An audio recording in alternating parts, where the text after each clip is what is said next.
Guys, ito na naman tayo. Mayroon tayong chinichik dito na Honda Click.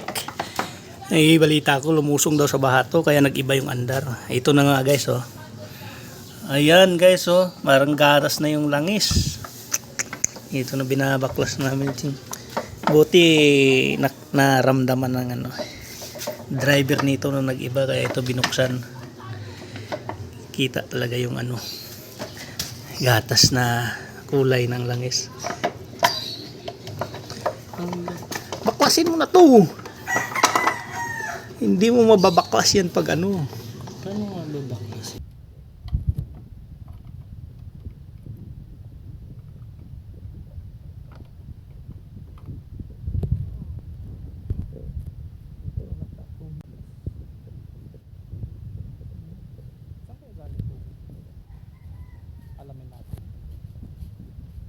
Guys, kulay gatas.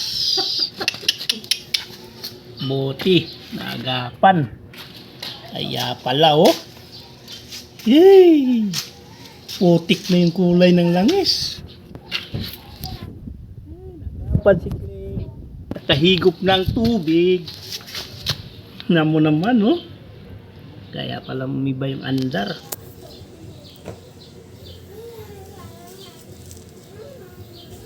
Ito yung result ng langis ng tag-ulan, no?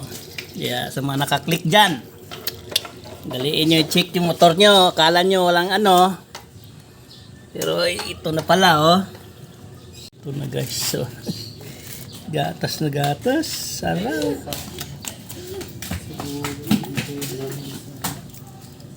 Ito na yung langis na tinanggal namin dito sa click.